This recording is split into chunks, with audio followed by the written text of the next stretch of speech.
dongeng, dan legenda. Pada masa perjuangan melawan penjajahan Belanda, seorang tokoh bernama Sura Alap-Alap mendapat tugas memimpin wilayah Rajegwesi di bagian timur. Perang antara pejuang pribumi dan pasukan kompeni Belanda berlangsung sangat tidak seimbang karena persenjataan pejuang pribumi yang jauh lebih sederhana dibandingkan dengan persenjataan kompeni. Melihat keadaan yang tidak menguntungkan dan demi menghindari jatuhnya korban jiwa yang lebih banyak, Sura Alap-Alap memutuskan untuk mengungsikan seluruh pasukannya, yang juga merupakan penduduk dusun setempat, meninggalkan desa tersebut. Sepeninggal mereka, terjadi sebuah keajaiban. Dusun itu berubah menjadi sebuah telaga yang dipenuhi oleh ikan tage.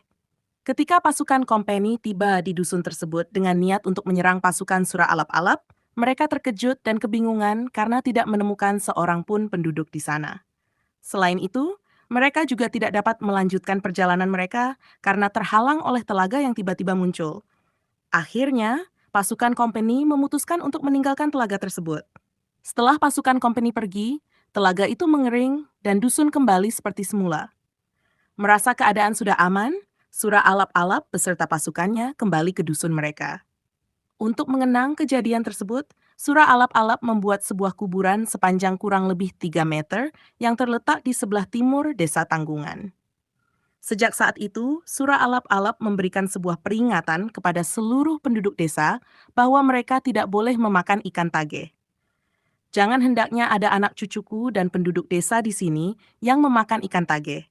Karena ikan-ikan tage telah berjasa dalam menyelamatkan seluruh penduduk desa selama masa peperangan dengan kompeni. Jika ada yang melanggar, maka ia akan mendapatkan malapetaka, kata Sura Alap-Alap. Demikianlah asal mula cerita rakyat dari Jawa Timur tentang larangan bagi penduduk desa Tanggungan untuk tidak memakan ikan tage, sebagai bentuk penghargaan terhadap jasa ikan-ikan tersebut yang telah menyelamatkan mereka dari serangan kompeni Belanda. Sejak larangan tersebut dikeluarkan oleh Sura Alap-Alap, penduduk desa Tanggungan sangat mematuhinya. Mereka tidak pernah mencoba memakan ikan tage, meskipun ikan tersebut sering terlihat di telaga sekitar desa mereka. Bagi mereka, ikan tage bukan hanya sekadar ikan, tetapi juga simbol penyelamatan dan perlindungan. Tahun demi tahun berlalu, dan larangan tersebut terus diwariskan dari generasi ke generasi. Setiap kali anak-anak bertanya mengapa mereka tidak boleh memakan ikan tage, orang tua mereka akan menceritakan kisah tentang Sura Alap-Alap dan bagaimana ikan-ikan tage telah menyelamatkan desa mereka dari kehancuran oleh pasukan kompeni Belanda. Cerita ini menjadi bagian penting dari identitas dan sejarah desa Tanggungan.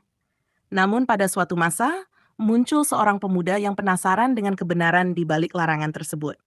Ia merasa bahwa cerita yang didengarnya hanyalah mitos belaka dan ingin membuktikan apakah benar ada malapetaka yang akan terjadi jika ia memakan ikan tage.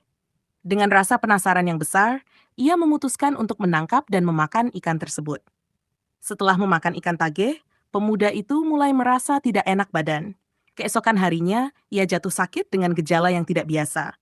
Tidak ada tabib di desa yang bisa menyembuhkannya, dan kondisinya semakin memburuk. Akhirnya, sebelum meninggal, pemuda itu mengakui perbuatannya kepada kepala desa dan penduduk lainnya.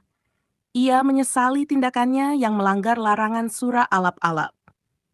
Kejadian itu membuat penduduk desa semakin percaya pada larangan yang diwariskan oleh Sura Alap-Alap. Mereka percaya bahwa ikan tage benar-benar memiliki kekuatan mistis yang melindungi desa mereka.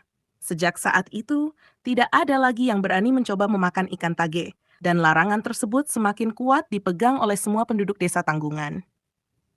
Cerita ini menjadi pelajaran bagi semua orang di desa tersebut tentang pentingnya menghormati tradisi dan kepercayaan yang telah diwariskan oleh leluhur mereka. Mereka juga belajar tentang konsekuensi dari ketidakpatuhan dan betapa pentingnya menjaga nilai-nilai yang telah menjadi bagian dari identitas mereka.